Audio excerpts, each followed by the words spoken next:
రుద్రాపురం అనే ఊరిలో అంజయ్య అనే బట్టల వ్యాపారి ఉండేవాడు. భుజానికి బట్టల మూట వేసుకుని ఊరూరా తిరుగుతూ బట్టలను అమ్ముతూ ఉండేవాడు అంజయ్య. అలా వచ్చిన డబ్బులతో కుటుంబాన్ని పోషించుకుంటూ ఉండేవాడు. అతని రెండో భార్య అపర్ణ. తన కూతురు పేరు గీత. గీత కోసం వంటగదిలో చికెన్ వండుతూ ఉంటుంది అపర్ణ. దీనికి కావాల్సినవి చేయలేక చచ్చిపోతున్నాను. పని మనిషిని పెట్టుకుందామంటే అందుకిని సంపాదనే సరిపోదు. అంతా నా తలరాత అని అపర్ణ అనుకుంటూ ఉల్లిపాయలు కట్ చేస్తూ ఏడుస్తూ ఉంటుంది. ఇంతలో గీత వంటగది దగ్గరికొస్తోంది. అమ్మా, చికెన్ రెడీ కాగానే చెప్పు, నేనెళ్ళి చదువుకుంటాను నా రూమ్లో. సరే తల్లి, వెళ్ళి బుద్ధిగా చదువుకో. నేను చికెన్ చేయగానే పిలుస్తాను. ఇక అక్కడ్నుంచి గీత తన రూంలోకి వెళ్లి తలుపేసేసుకుంటుంది. అపర్ణ వంట చేస్తూ ఉంటుంది. నా సవితి కూతురున్నప్పుడే బాగుండేది. దాన్ని కొట్టో తిట్టో అన్ని పనులు చేయించుకునేదాన్ని. దాని అదృష్టమో నా దురదృష్టమో తెలియదు గాని దాన్ని ఒకడు ప్రేమించి పెళ్లి చేసుకున్నాడు. అదేమో అత్తగారింటికి వెళ్ళిపోయింది. అప్పటి నుండి నాకు ఈ చాకిరీ తప్పడం లేదు అని అపర్ణ అనుకుంటూ ఉండగా నందిని భుజానికి హ్యాండ్ బ్యాగ్ వేసుకుని ఇంటికొస్తోంది. గుమ్మం దగ్గర నిలబడి లోపలికి చూస్తూ ఉంటుంది. ఎవరూ కనబడకపోయేసరికి ఇలా అంటోంది. నాన్నా, పిన్ని, గీతా, ఎవరూ లేరా ఇంట్లో? వంటగదిలో ఉన్న అపర్ణ నందిని అరుపులు విని వంటగది నుంచి హాల్లోకి వచ్చి గుమ్మం వైపు చూస్తోంది. అక్కడ నవ్వుతూ తన సవతి కూతురు నందిని కనబడుతోంది. అపర్ణ అయిష్టంగా ముఖం పెట్టి ఇలా అంటోంది. ఇదేంటి, నా సవితి కూతురు నేను తలుచుకోగానే ఇంటికొచ్చేసింది? కలనా నిజమా? ఏంటో ఈ మాయ. ఇలా అనుకోగానే అలా వచ్చేసింది. తన సవితి తల్లి అయిష్టంగా ముఖం పెట్టగానే నందిని ఏవీ మాట్లాడకుండా తలదించుకొని లోపలికి వెళ్ళిపోతోంది. ఇక అపర్ణ దగ్గరికొస్తోంది. బాగున్నావా పిన్ని? నాన్నలేడా? హా, ఇప్పటివరకు బాగానే ఉన్నాను తల్లి. నువ్వు అడుగు పెట్టావు కదా, ఇక మీదటే చూడాలి ఎలా ఉంటాయో ఏమో మా బతుకులు. నాన్న చెల్లి లేరా పిన్ని? ఇద్దరూ కనబడట్లేదు. మీ నాన్నని నా కొంగులో ముడేసుకున్నానే, విప్పమంటావా? ఇంతకీ వచ్చిన విషయం చెప్పు. ఇక ఇంతలో బట్టల మూట భుజానికి వేసుకుని లోపలికొస్తాడు నందిని తండ్రి అంజయ్య. తన గారాల పట్టి తన ప్రాణమైన నందినిని చూడగానే అంజయ్య ముఖం ఆనందంతో వెలిగిపోతూ ఉంటుంది. భుజానికి ఉన్న బట్టల మూటను సోఫా మీద పెట్టి కూతురు దగ్గరికి వస్తాడు సంతోషంగా అంజయ్య. బాగున్నావా తల్లి? ఒక్కదానివే వచ్చావా? అల్లుడు రాలేదా? ఆయన తర్వాత వస్తాడు నాన్న. నేనిప్పుడు గర్భవతిని. మీరు తాతయ్య కాబోతున్నారు నాన్న. మొదటి పురుడు పుట్టింటి వాళ్ళు చేస్తారంట కదా నాన్న, అందుకే వచ్చాను. నేను కనే వరకు ఇక్కడే ఉంటాను నాన్నా. ఇక ఆ మాట విని అంజయ్య చాలా సంతోషపడతాడు. కాని అపర్ణ కోపం తెచ్చుకుంటుంది. పళ్ళు కొరుకుతూ ఉంటుంది. విన్నావా అపర్ణ? నేను తాతని కాబోతున్నాను, నువ్వు అమ్మమ్మవి కాబోతున్నావు అని చెప్పి వెంటనే కూతురు నందిని భుజం మీద ప్రేమగా చెయ్యివేసి ఇలా అంటాడు. కూతురికి మొదటి కాన్పు పుట్టింటి వాళ్ళు చెయ్యాలన్నది ఆనవాయితీ తల్లి, అది మనం తప్పకూడదు. నువ్విక్కడే ఉండు. ఇక అంజయ్య నందినితో ఆ మాట అనగానే ఆ మాట విని అపర్ణ చాలా కోపం తెచ్చుకుంటుంది. ఇదే నా బిడ్డ కానప్పుడు దాని బిడ్డకు నేనెలా అమ్మమ్మనవుతాను? ఎప్పటికీ కాను. ఇది చచ్చే వరకు ఇది నా సవితి కూతురే. నేను నా బిడ్డ గీత పిల్లలకు మాత్రమే అమ్మమ్మని అని అపర్ణ భర్తతో చెప్పి వెంటనే నందిని మెడగట్టిగా పట్టుకుంటోంది. ఏమే, కడుపు వంకతో ఇక్కడే ఉండిపోవడానికి వచ్చావా?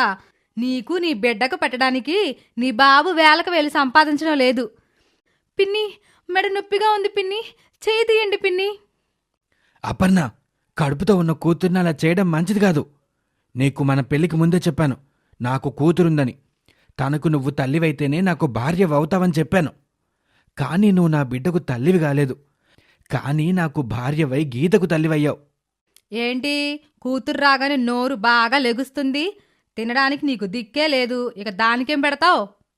నేను తినే ముద్దలోంచి సగం ముద్ద పెట్టి నా బిడ్డ నేను సాదుకుంటాను. ఇక ఇంతలో అందరికీ మాడిపోయిన వాసన వస్తూ ఉంటుంది. వెంటనే అపర్ణ ఇలా అంటోంది. అయ్యో, నా బిడ్డ కోసం చికెన్ చేస్తున్నాను, అంతా మాడిపోయినట్టుంది అంటూ అపర్ణ వంటగదిలోకి పరుగులు తీస్తోంది. గ్యాస్ మీదున్న చికెన్ బౌల్ నల్లగా మాడిపోయి ఉంటుంది. పొగలుస్తూ ఉంటాయి. దరిద్రపోకుంది. ఇంట్లో అడుగు పెట్టింది, ఈ కూర నల్లగా మార్చేసింది. ఇంకా ఎన్ని ఘోరాలు చూడాలో ఏమో. ఇలా అపర్ణ వంటగదిలో అరుస్తూ ఉంటుంది. ఆ మాటలను హాల్లో ఉన్న అంజయ్య, నందిని వింటూ ఉంటారు. నందిని చాలా బాధపడుతూ ఉంటుంది. చూడమ్మా నందిని, నాకంటే నీకే ఎక్కువ తెలుసు మీ పిన్ని గురించి. దాని మాటలేమీ పట్టించుకోకు.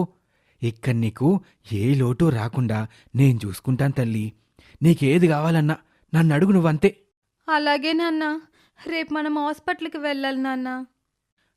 అలాగే వెళ్దాం తల్లి. నువ్వెళ్ళి చెల్లెలి గీత రూంలో విశ్రాంతి తీసుకో. ఇక బ్యాగ్ తీసుకొని అక్కడి నుంచి గీత రూం దగ్గరికి వస్తోంది నందిని. తలుపును కొడుతోంది. గీత లోపల చదువు పేరు చెప్పి తలుపు వేసుకుని తన బాయ్ ఫ్రెండ్ తనీష్తో మాట్లాడుతూ ఉంటుంది. తలుపు చప్పుడు కాగానే వెళ్లి తలుపు తెరుస్తోంది. ఎదురుగా నవ్వుతూ నందిని కనపడుతోంది. ఇష్టం లేనట్టుగా ముఖం పెట్టి ఫోన్ పెట్టేసి గబగబా వంటగదిలో ఉన్న అపర్ణ దగ్గరికి వెళ్తోంది గీత. అమ్మా, ఆ నందిని నా రూమ్లోకి వచ్చిందే, నేనెలా చదువుకోవాలి చెప్పు.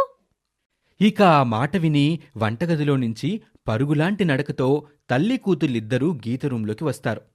నందిని బెడ్ మీద కూర్చొని ఉంటుంది. ఇక అది చూసి అపర్ణకి కోపం వచ్చేస్తోంది. ఏమే, కింద కూర్చోలేవా? ఇదేమన్నా మీ బాబుగారు సంపాదించుకున్నదనుకుంటున్నావా? ఓ దర్జాగా వెళ్ళి బెడ్ మీద కూర్చున్నావు. అపర్ణ వచ్చి ఆ మాట అనగానే నందిని వెంటనే లేచి నిలబడుతోంది. నువ్విక్కడున్నన్నాళ్ళు నీ పక్క కిందే, అది గుర్తుపెట్టుకో. నా భర్త మాట కాదనిలేకే నిన్నిక్కడే ఈ ఇంట్లో ఈ గదిలో ఉండనిస్తున్నాను. ఎక్కడ నువ్వు ఆయన దృష్టిలో కూతురివి మాత్రమే, కానీ మా దృష్టిలో ఒక పని మనిషివి. ఒళ్ళు జాగ్రత్త. వెళ్ళి తినడానికి ఏమైనా చేయిపో. అపర్ణ అలా అనగానే నందిని ఏమీ మాట్లాడకుండా ఆ రూంలో నుంచి బయటికి వెళ్ళిపోతోంది. జీతం లేని పని మనిషి మళ్ళీ మన ఇంటికొచ్చిందే గీత. ఇక మన ఇష్టం. నీకేది తినాలనిపిస్తే అది చేయించుకో. నేను కూడా అంతే. ఇక కాలు మీద కాలేసుకుని టీవీ సీరియల్స్ చూస్తాను. ఇక రాత్రి సమయం 10 కావస్తూ ఉంటుంది. నందిని పక్క వేసుకుని కింద పడుకుంటుంది. బెడ్ మీద పడుకొని గీత ఫోన్ మాట్లాడుతూ ఉంటుంది. ఇక మరొక రూంలో బెడ్ మీద అపర్ణ పడుకొని ఉంటుంది. బెడ్ పక్కన కింద పక్క వేసుకొని అంజయ్య పడుకుంటాడు. ఇక తన మొదటి కూతురు నందిని కడుపుతో ఉండటం, తన దగ్గరికి రావటం అంజయ్యకి చాలా సంతోషంగా ఉంటుంది.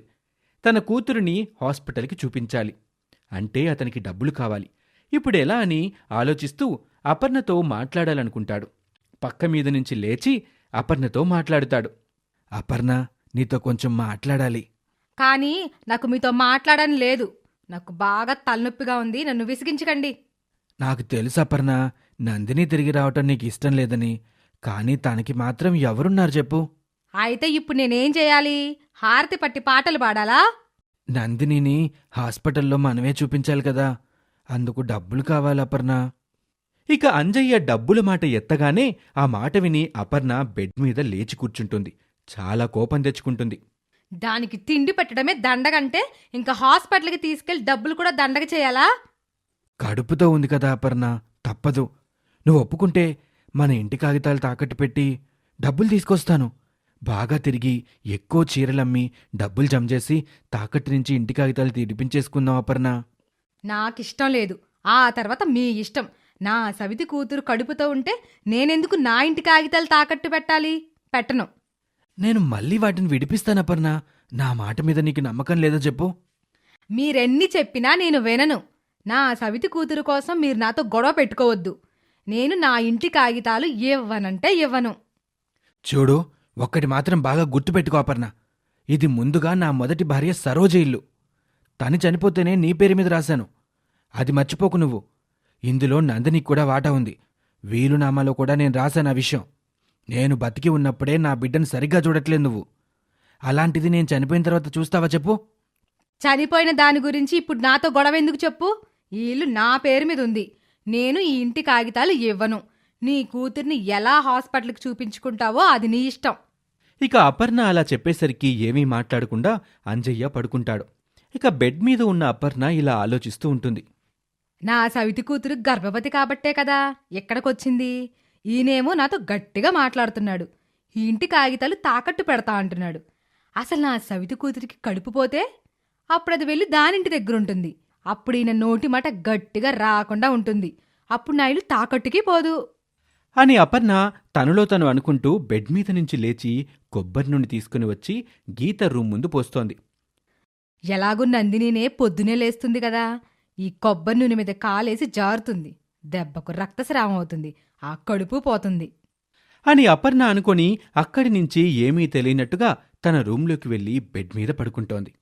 ఇక ఆ తర్వాత ఏం జరుగుతుందో రెండవ భాగంలో తెలుసుకుందాం.